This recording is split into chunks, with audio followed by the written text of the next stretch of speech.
Si les États-Unis veulent en finir avec la pratique de la drogue, ils devraient simplement envahir Wall Street. Vous mettez beaucoup de chars et de marines, allez à Wall Street et vous ne verrez plus jamais de drogue dans les rues. Pascal, nous savons que le Venezuela possède les plus grandes réserves de pétrole au monde. Donc, les États-Unis ne veulent pas de paix, de développement et de liberté au Venezuela. Ils veulent le pétrole. Ils veulent un changement de régime au Venezuela parce qu'ils veulent le pétrole vénézuélien. De la même manière qu'ils veulent un changement de régime en Iran. De la même manière qu'ils veulent un changement de régime en Irak. Et ainsi de suite.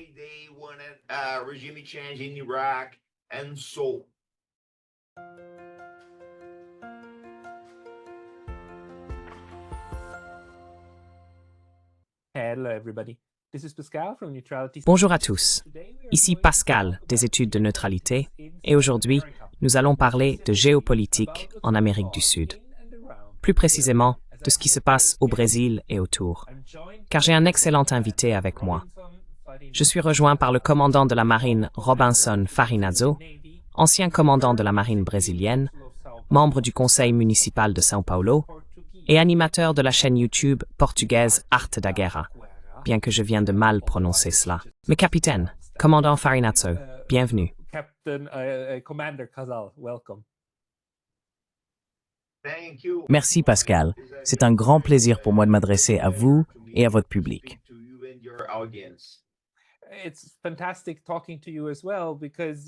C'est fantastique de parler avec vous également, parce que vous avez cette chaîne YouTube en portugais et vous diffusez très régulièrement à un public lusophone, je suppose, au Portugal, mais bien plus encore au Brésil. Vous faites beaucoup d'analyses géopolitiques et vous faites partie, par exemple, des personnes qui portent un regard très critique sur l'Ukraine et le développement de la guerre là-bas. Vous êtes vous-même une personne qui a servi dans l'armée pendant plus de 30 ans. Pouvez-vous peut-être nous parler un peu de vous et de la façon dont vous analysez les affaires militaires dans le monde?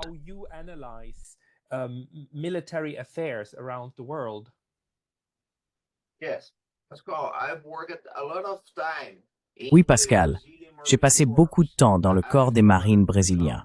J'ai commandé des compagnies et des pelotons et travaillé comme officier d'état-major. Plus tard, j'ai appris à piloter des avions. Je suis pilote. J'ai donc travaillé sur des projets aéronautiques militaires dans l'Est brésilien. J'ai travaillé avec des jets, des hélicoptères, des drones, des missiles, des radars, des sonars et d'autres types d'équipements. À travers ces activités, j'ai acquis beaucoup d'expérience et j'apporte cette expérience et cette vision militaire au public. J'applique mon expérience aux affaires militaires en analysant l'Ukraine, Gaza et d'autres questions militaires.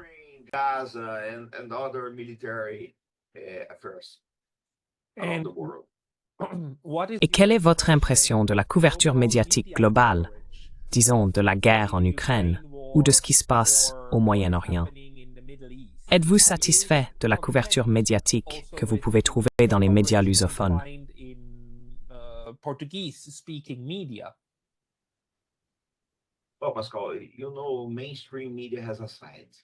Eh bien Pascal, vous savez, les médias traditionnels ont un parti pris.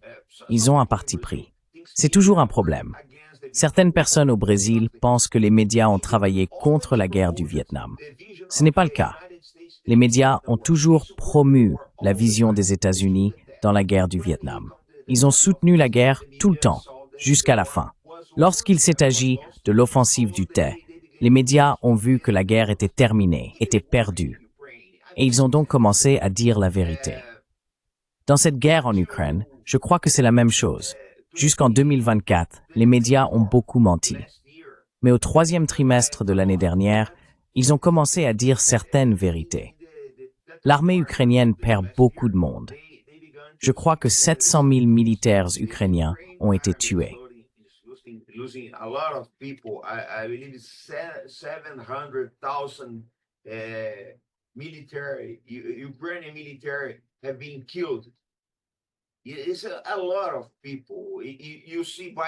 C'est beaucoup de monde. Vous voyez par satellite. vous voyez beaucoup de tombes dans de nombreuses villes d'Ukraine. Le gouvernement doit acheter beaucoup de terrain pour construire des cimetières. Ils ont perdu beaucoup de soldats et ils ne peuvent pas gagner cette guerre. Mais je crois que la presse va prolonger les mensonges aussi longtemps qu'elle le pourra. Donc je crois que la société américaine et la société européenne se réveillent face à ces mensonges.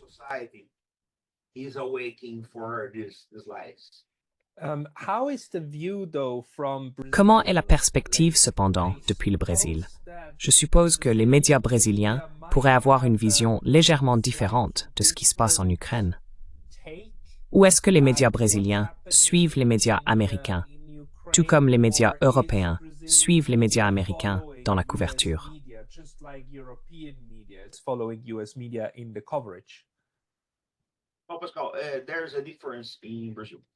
Il y a une différence au Brésil. Les médias sont les mêmes. Ce sont des menteurs. Ils suivent les médias américains, les médias européens. Mais au Brésil, nous avons une certaine liberté qui n'existe pas en Europe. Tous les médias russes sont libres au Brésil. Tous les médias russes. Donc, nous avons vu l'information par les médias américains, les médias européens, mais aussi les médias russes, les médias chinois et les médias d'Asie de l'Est. Ainsi, le Brésilien qui veut voir ce qui se passe en Ukraine le peut. Mais beaucoup de gens au Brésil sont simplement des supporters.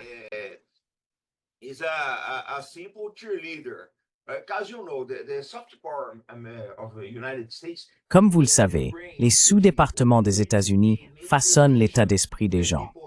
Ils créent la vision que les gens ont du monde. Ils croient que les États-Unis promeuvent la liberté et l'égalité, mais nous savons que ce n'est pas le cas. Les États-Unis ont promu des guerres dans le monde entier, ainsi que la pauvreté et l'inégalité. Donc, pour résumer, nous avons beaucoup de liberté pour accéder à tout type de médias. Mais une grande partie de la société brésilienne est aliénée quant à ce qui se passe en Ukraine et à Gaza.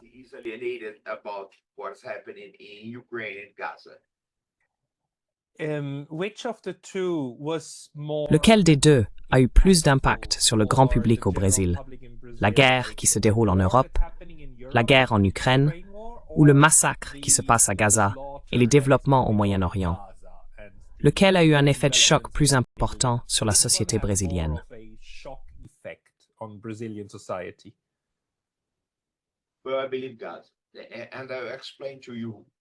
Eh bien, je crois à Gaza. Et je vais vous expliquer pourquoi je pense que c'est significatif.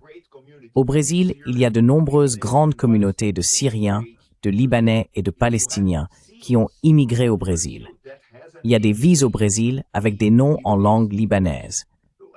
Nous avons eu un président dont le père est né au Liban récemment, il y a environ 10 ans. Le père du président Michel Temer, la famille du président Michel Temer, venait du Liban. Et il est devenu président du Brésil. Vous avez des gouverneurs, vous avez des généraux, vous avez beaucoup de gens. C'est une communauté importante au Brésil.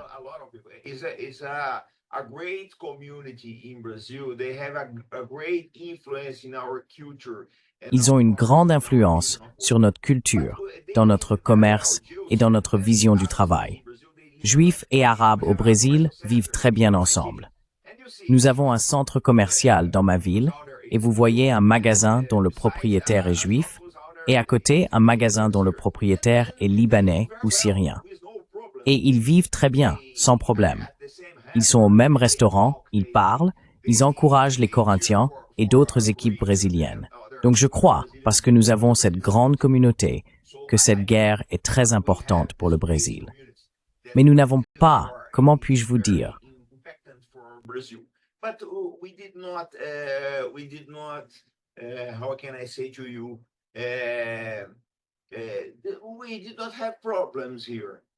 nous n'avons pas eu de problème ici. Les deux communautés sont formidables. Elles influencent notre culture et notre commerce. Donc, nous ressentons la guerre par la manifestation des descendants et des autres personnes dont les pères viennent du Moyen-Orient. Mais nous n'avons pas eu de grands problèmes ici. Cependant, je crois que la guerre de Gaza a eu un grand impact sur eux-mêmes.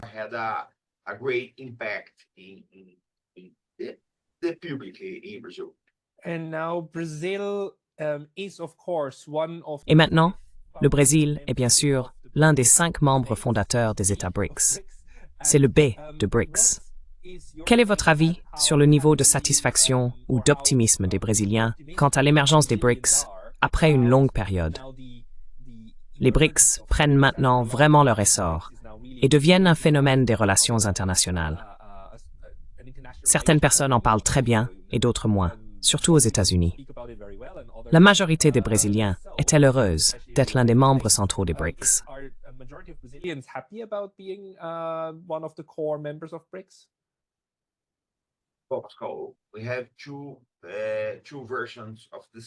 Nous avons 2 versions de cet enfer. Beaucoup de gens au Brésil ne connaissent pas les BRICS. C'est la vérité. Il y a quelques mois, un journaliste m'a parlé, m'a appelé et a posé des questions sur la réunion de Kazan en Russie. Il ne savait pas ce qui se passait. Il ne savait pas. Je veux dire, les BRICS ont eu un grand impact dans le monde depuis 1 an. Mais en tant que Brésilien, j'ai beaucoup d'espoir en mon public.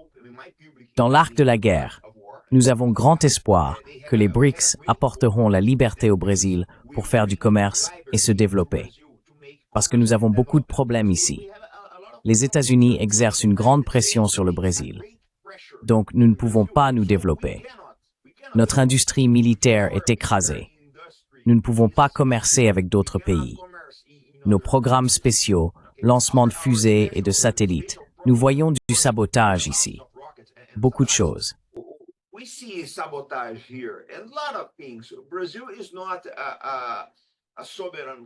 Le Brésil n'est pas un pays souverain. Ce n'est pas un pays libre. Ce n'est pas un pays qui peut décider de son destin. Nous voyons cela au Brésil. Nous voyons que les États-Unis sont un grand frère qui fait un grand... Ils ne veulent pas de rival en Amérique. Nous voyons cela. Donc, nous avons le plus grand espoir. Mais la question est, quand vous voyez l'élite brésilienne, les grands financiers et entrepreneurs, certains politiciens, certains militaires, certains juifs, ils ne veulent pas perdre leurs privilèges. Et ils savent que dans un monde en mutation, certaines choses doivent changer. Et quand il y a un changement, certaines personnes perdent juste un peu, mais elles perdent. C'est la vérité. Elles perdent certains privilèges. Donc je crois qu'il y a une résistance au Brésil de la part des élites face à l'arrivée des BRICS. Mais je veux dire, la plupart de notre société qui sait ce que sont les BRICS, now is come Diction Up 4.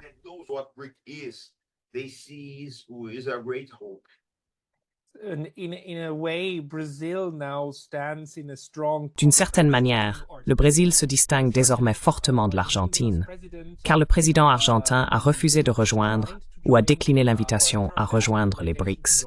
Et M. Milei s'aligne très fortement avec les États-Unis. Il a même proposé des idées comme se débarrasser complètement du peso argentin et dollariser entièrement l'économie.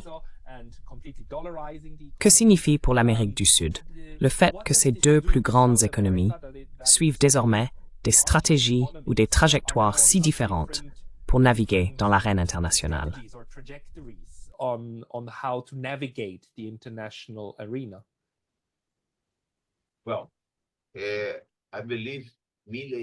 Eh bien, je crois que Milei est une grande crainte pour les Brésiliens qui ont une certaine conscience politique. Parce que nous savons que Milei entraîne l'Argentine vers un abîme. Nous le voyons de cette façon. Je crois que Milei est l'ultra-néolibéral. Les pauvres en Argentine augmentent. C'est vrai. C'est vrai. Les gens n'ont pas d'argent. Tout en Argentine est cher. Les touristes brésiliens qui vont en Argentine s'inquiètent de la cherté des choses en Argentine. Je crois que Milei est un désastre. C'est la peur d'un monstre. Et ils craignent qu'il ne crée un Milei brésilien à l'avenir. Maintenant, nous avons un président, Lula, M. Luiz Inácio Lula, qui est l'un des créateurs des BRICS. Lula est en faveur des BRICS. Il a quelques problèmes avec le Venezuela. Nous ne sommes pas d'accord avec sa position dans le cas du Venezuela.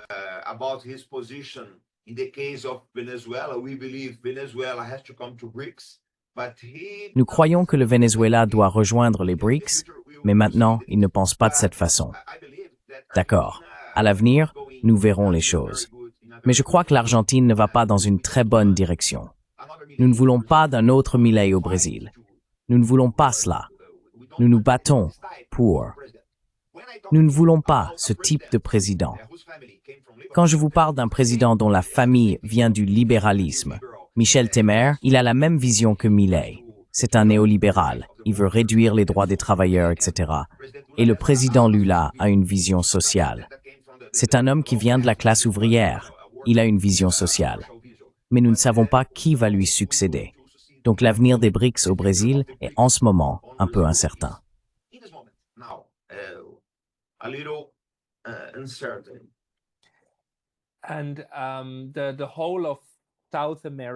Et l'ensemble de l'Amérique du Sud, car il y a beaucoup d'autres acteurs. Il y a le Chili, l'Uruguay et le Paraguay.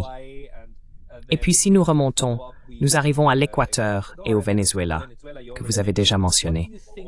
Que pensez-vous de l'avenir du continent sud-américain dans le système? Car il me semble que la nouvelle direction des États-Unis, Donald Trump, semble vouloir reprendre davantage le contrôle de l'Amérique du Sud. Ressentez-vous cela aussi?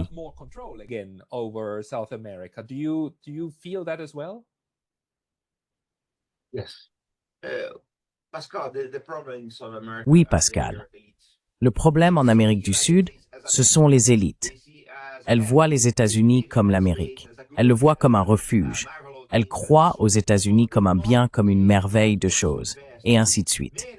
Donc elles ne veulent pas investir au Brésil. Beaucoup d'élites brésiliennes ont des maisons à Miami et des appartements à New York, en Californie et dans d'autres États. Elles ne croient pas en l'Amérique du Sud. C'est la vérité. Je crois que la seule façon pour que l'Amérique du Sud croisse et ait un certain développement sera lorsque les États-Unis déclineront. Mais en ce moment, je suis très pessimiste quant à l'avenir de l'Amérique du Sud à cause de ce problème. Certaines élites n'aiment pas l'Amérique du Sud. Elles l'aiment, mais elles se sentent, elles croient qu'elles sont des Américains vivant simplement ici. Elles ont 2 passeports et elles voient cela comme un idéal. C'est très triste. C'est très triste.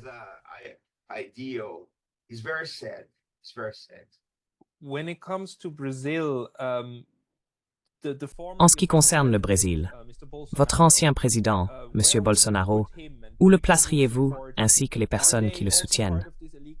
Font-ils également partie de ce groupe d'élite dont vous parlez, ou font-ils partie de l'aile nationaliste du mouvement d'autonomisation brésilien?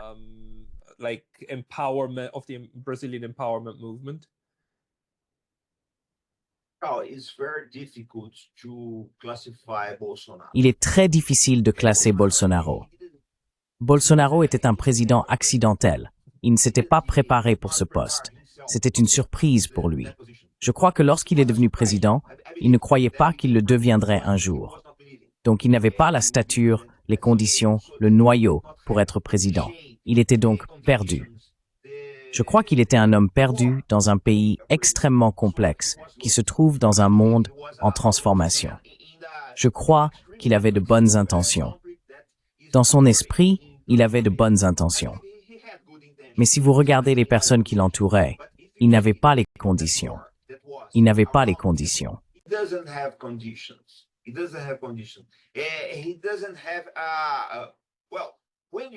Il n'a pas...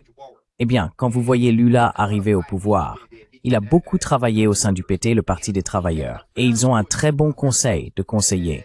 Un conseil de conseil et le personnel du parti qui a grandi sur 3 décennies. Bolsonaro n'avait pas cette structure. C'était fortuit. C'était totalement fortuit. Donc je crois qu'il ne pouvait pas faire. Je crois que la société brésilienne espérait quelque chose de Bolsonaro qu'il ne pouvait pas donner. Il ne pouvait pas donner. Les gens qui ont une certaine conscience, qui connaissent Bolsonaro, savaient qu'il ne pouvait pas faire un bon gouvernement. Nous savions qu'il n'allait pas être un bon président.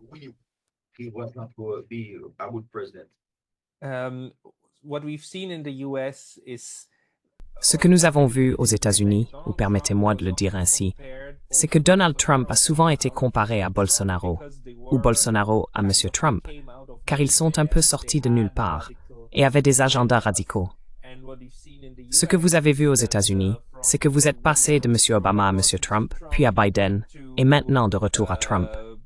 Y a-t-il une chance qu'au Brésil, Monsieur Bolsonaro puisse faire un retour politique dans environ 3 ou 4 ans, lorsque le mandat de Monsieur Lula da Silva se terminera? About 3 or 4 years when Mr. Lula da Silva's term ends?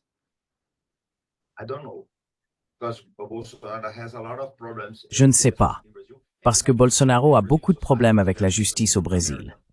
Et il faut voir que la société brésilienne est très différente de la société américaine. Il y a des différences, il y a beaucoup de différences. Mais je crois, et votre question est très bonne, que Bolsonaro et Trump sont une réponse à une question. Aux États-Unis, le Parti démocrate, et au Brésil, le Parti des travailleurs, ont aliéné beaucoup de gens au Brésil. Ils ont leur politique sociale, qui ont beaucoup de bonnes choses, mais ils n'ont pas eu une très bonne communication.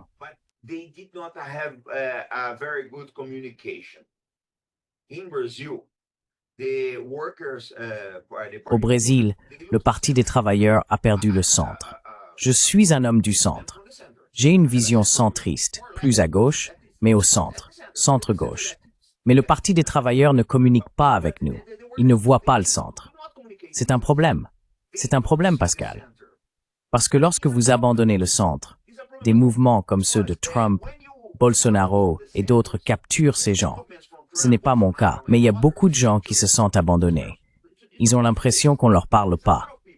C'est un grand problème.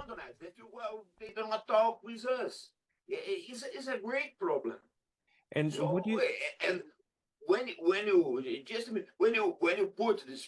Lorsque vous négligez cette communication, quelqu'un va naturellement parler à ces personnes. C'est ainsi que fonctionne le processus politique. Mais diriez-vous, par rapport aux États-Unis, que la société brésilienne est tout aussi fracturée en groupes politiques? Ou y a-t-il un peu plus de diversité ou de cohésion? Et je suis désolé de poser des questions sur les États-Unis, mais c'est le système politique américain que je connais le mieux.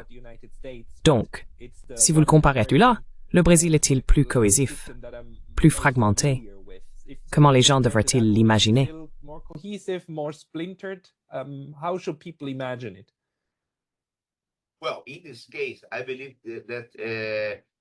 Eh bien, dans ce cas, je crois que nous avons le même problème au Brésil et aux États-Unis. Nous avons une division ici. Mais il faut voir que la division, les problèmes sociaux qui existent aux États-Unis existent depuis 100 ans. Vous avez la question raciale. C'est difficile aux États-Unis. C'est très difficile. Nous n'avons pas ces problèmes au Brésil, Pascal. Nous avons une sorte de racisme au Brésil. Nous en avons, mais c'est peu. Quand vous voyez les problèmes qu'il y a aux États-Unis, les problèmes du Brésil dans ce cas sont très peu. Mais oui, nous avons une société fracturée ici. Mais je crois que ce cas est artificiel. Je crois que si nous avions un président capable d'unir le pays, nous pourrions accomplir de grandes choses. J'espérais cela de Bolsonaro, mais il n'a pas eu la capacité d'unir le pays. Comme je vous l'ai dit, il n'avait pas la préparation, la culture et la connaissance et beaucoup de choses, mais il devait unir le pays. Donc Lula, je ne sais pas s'il peut faire cela, pas en ce moment. Nous avons besoin de quelqu'un pour unir le pays. And how...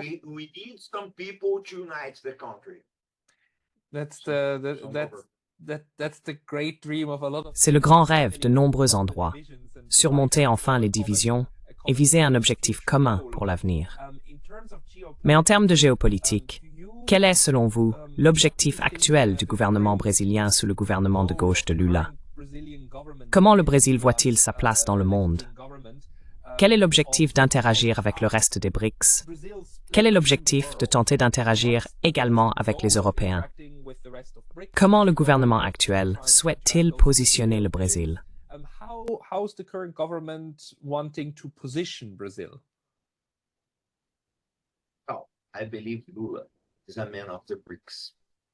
Je crois que Lula est un homme des BRICS, mais il subit beaucoup de pression sur lui. Donc il ne peut pas faire tout ce qu'il veut. Il faut voir, et il s'en souvient que Dilma Rousseff, il y a eu un coup d'État au Brésil. Il y a eu un coup d'État, c'est la vérité. Parce qu'elle avait une vision d'intégrer davantage le Brésil dans les BRICS, et elle voulait l'indépendance pour le Brésil. Mais je crois que Dilma est allée très vite. Donc ils l'ont renversé, et Lula le sait, et il sait qui sont les personnes qui l'ont renversé. Who are the people who downed her?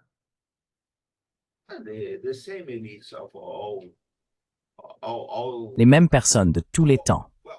Eh bien, chaque fois que le Brésil avait un président qui penchait davantage vers la réforme sociale et était progressiste, ils l'ont renversé. Ils ont renversé Getúlio Vargas, suicide. Ils ont renversé João Goulart. En 64, nous avons eu un coup d'État ici. Le gouvernement, le président Lyndon Johnson des États-Unis, a soutenu un coup d'État militaire au Brésil. Chaque fois que vous avez un président avec une vision plus progressiste, les élites vont et le renversent. Et les autres présidents gouvernent avec beaucoup de difficultés parce que les élites ne veulent pas perdre leurs privilèges. Ils ne veulent rien partager. La question est, ils ne veulent rien partager.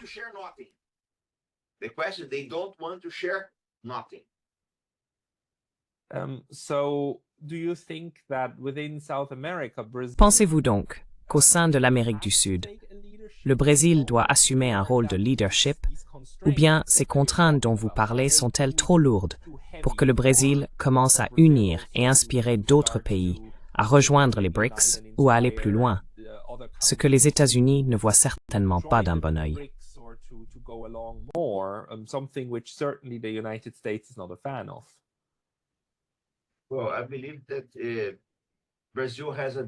Eh bien, je crois que le Brésil a un destin qui est je ne dis pas d'être un leader, mais de montrer de nouvelles voies aux autres pays et de se rassembler pour aller ensemble vers un destin radieux. Mais je ne sais pas si c'est le moment, Pascal. Je crois que nous avons un avenir sombre pour l'Amérique du Sud. Je crois que Trump va mettre beaucoup de pression sur tous les pays et nous allons beaucoup souffrir ici. Mais je crois qu'un jour, le Brésil partagera un grand avenir avec nos voisins. Le Brésil n'est pas un pays qui a des problèmes avec ses voisins. Nous vivons très bien avec l'Argentine, le Paraguay, la Colombie, le Venezuela, la Bolivie. Nous n'avons pas de problème. Le Brésil est très amical avec ses voisins. À l'avenir, je crois que nous aurons des jours radieux, mais pas maintenant. In a way, like South America itself doesn't have a lot D'une certaine of manière, state wars. l'Amérique du Sud elle-même n'a pas beaucoup de guerres interétatiques. Certaines des plus grandes ont eu lieu il y a 150 ans, comme la guerre de la Triple Alliance contre le Paraguay. Il n'y a pas de grande guerre entre les pays. Il y a des guerres de guérilla à l'intérieur de ceux-ci, et il y a des problèmes avec les cartels de drogue, et il y a des problèmes avec, eh bien, je veux dire, la question sandiniste qu'il y avait. Mais cela s'est largement atténué. Pourquoi pensez-vous que l'Amérique du Sud a moins de tensions que, disons, les Européens, ou même, eh bien, surtout les Européens? Well, especially like than the Europeans.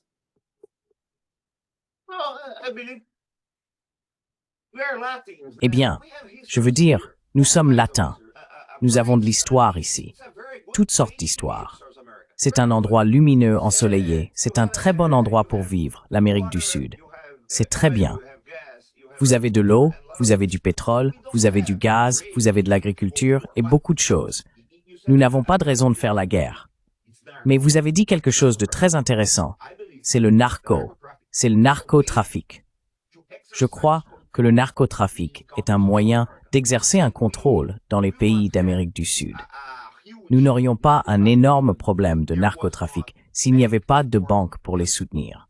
De grandes banques qui soutiennent le trafic de drogue et des services secrets qui leur fournissent des armes et protègent les escrocs de la drogue, etc.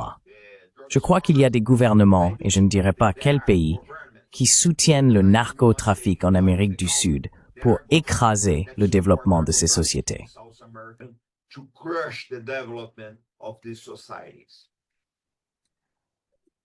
Narcotrafficking is quite interesting. Le narcotrafic est assez intéressant, parce qu'il y a quelques années, il y avait cette série très célèbre sur Netflix à propos du cartel de drogue colombien à Medellín, Escobar, n'est-ce pas?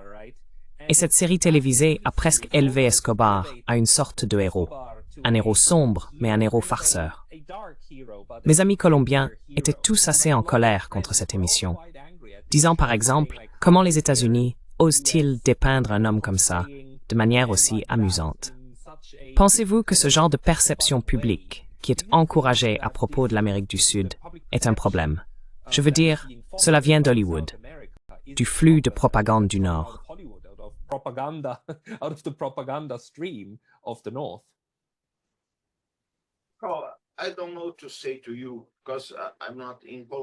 Je ne sais pas quoi dire, parce que je ne suis pas en Colombie. Je ne sais pas comment ils voient Escobar. Je ne sais pas. Mais je crois que beaucoup de Colombiens peuvent le voir comme un héros parce qu'il a construit des maisons et d'autres biens à Medellín. Mais je ne sais pas quelle est la catégorie. Mais il faut voir, il y a des années, il y a 40 ans, il y avait un agent de la DEA, Drug Enforcement Administration, au Mexique, un Américain appelé Enrique Camarena, Kiki Camarena. Voici le moment de montrer ce qu'il a fait. Il a été tué par des trafiquants de drogue. Il était infiltré au Mexique et il a été tué par préférence.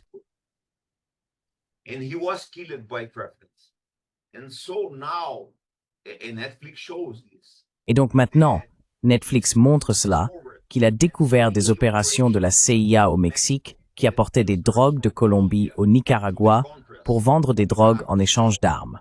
Camarena a découvert ce stratagème et la CIA l'a tué. Quand vous voyez cette situation, la CIA a tué un agent américain au Mexique. Le problème est énorme et personne au Brésil, en Colombie ou au Mexique ne veut enquêter sur cela. Le lien entre les drogues et le service secret.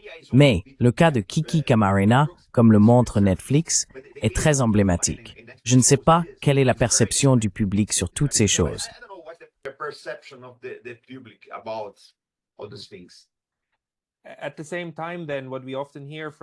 En même temps, ce que nous entendons souvent des États-Unis, c'est qu'il faut sévir contre le trafic de drogue. Et il y a des politiciens aux États-Unis qui suggèrent même des interventions militaires pour lutter contre le trafic de drogue. Il y a eu des propositions pour le Mexique, mais il y a eu encore plus de propositions concernant le trafic de drogue comme raison d'envahir le Venezuela. Donc, après tout ce que traverse le Venezuela, et le Venezuela est sous de terribles sanctions, et les États-Unis ont essayé de changer le régime de M. Maduro plusieurs fois. Aujourd'hui encore, il y a un nouvel article dans le New York Times plaidant à nouveau pour une intervention militaire pour des raisons humanitaires. Que pensez-vous de cette rhétorique venant du Nord?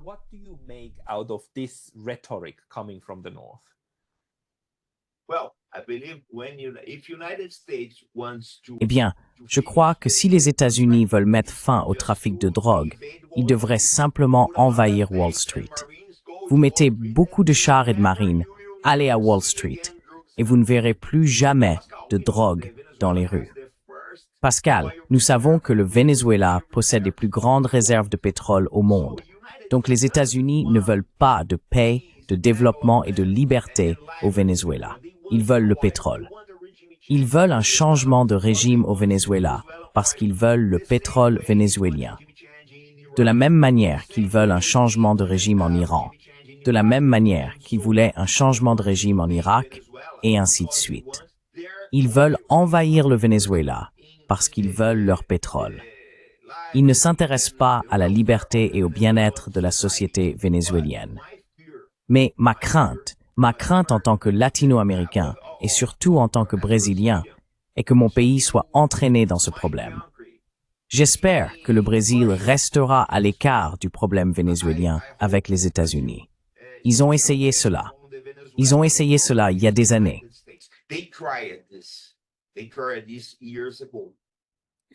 Grace explique comment. Pouvez-vous expliquer comment?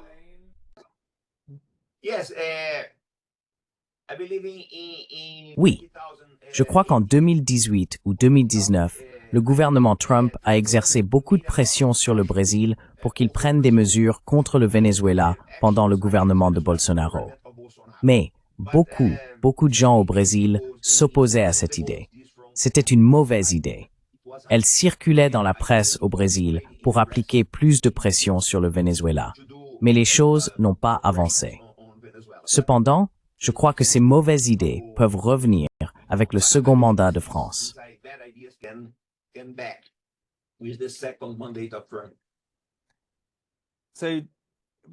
Pensez-vous donc, en un sens, que le gouvernement brésilien a une forte inclination à être géopolitiquement neutre, ni soutenir le Venezuela, ni essayer de faire les volontés des États-Unis, mais plutôt rester à l'écart et demeurer dans un espace neutre?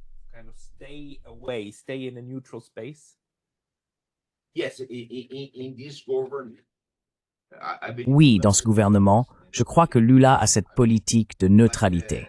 Je crois. Mais il faut voir qu'en tant que pays démocratique, nous aurons des élections dans 2 ans. Je ne sais pas qui sera le prochain président. Je ne sais pas si Lula restera sur ce siège. C'est un homme du centre. C'est une personne très très calme. Je ne sais pas, sensato. Je ne sais pas comment le dire en anglais. Et je crois que Lula ne fera pas de spectacle dans cette section. Il essaiera de médiatiser toutes ces choses. Mais je ne sais pas qui sera aux commandes dans 2 ans. Donc l'avenir est très incertain.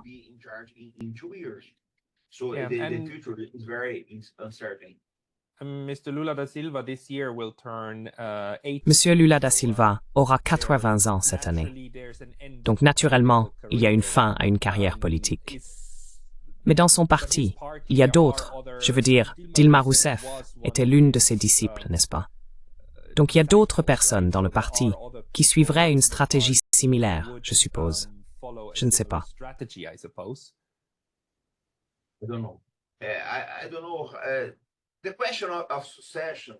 Je ne sais pas. La question de la succession au Brésil, qui sera le prochain président, est un tabou, parce que Lula est un symbole. Il a 40, presque 50 ans de carrière, de présence politique dans la vie brésilienne. Il sera très difficile de le remplacer. Très difficile. Très. C'est une grande question. Je ne sais pas ce qui se passera dans les prochaines années. Mais Pascal, tu dois voir une question très importante. Personne ne pense à cela. Trump sera en charge pendant 4 ans. Les démocrates reviendront un jour. Ils reviendront. Et je te demande, maintiendront-ils la politique de Trump? Je ne sais pas.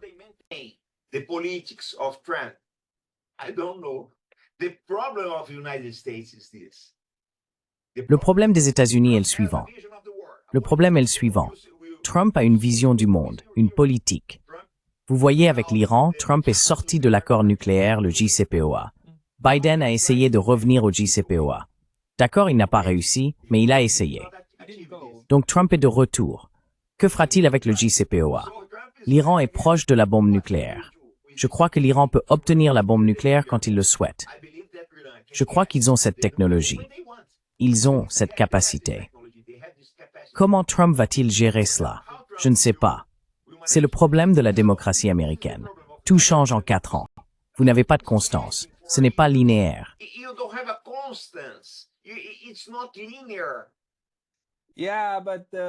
Oui, mais il y a certaines forces en jeu, comme l'influence néoconservatrice aux États-Unis, qui s'assurent que, je veux dire, la question est de savoir où faire la guerre, la faire en Europe ou en Asie. Mais la question n'est pas de faire la guerre. Ils sont là tout le temps. Les néoconservateurs sont là tout le temps. Ils sont toujours présents.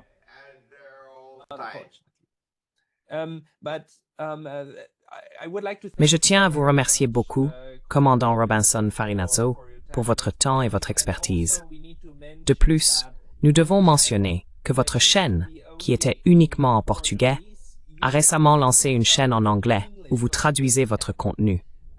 Où les gens peuvent-ils trouver la version anglaise de votre chaîne? Et de quoi discutez-vous là-bas?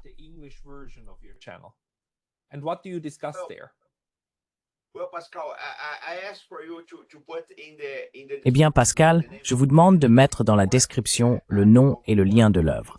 C'est l'art de la guerre. C'est une chaîne d'analyse géopolitique, militaire et stratégique, réalisée d'un point de vue professionnel.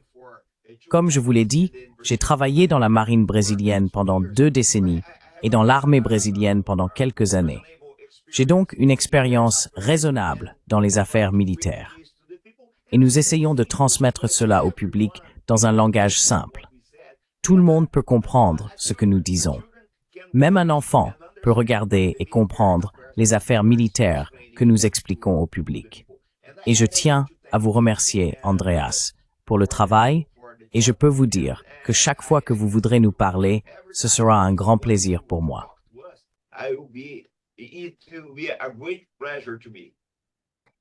Happy to do that again. Heureux de le faire et de vous reparler des affaires sud-américaines. C'est toujours formidable d'avoir la perspective locale et militaire. Commandant Robinson Farinazzo, merci beaucoup pour votre temps aujourd'hui. Thank you very much for your time today. Merci Pascal.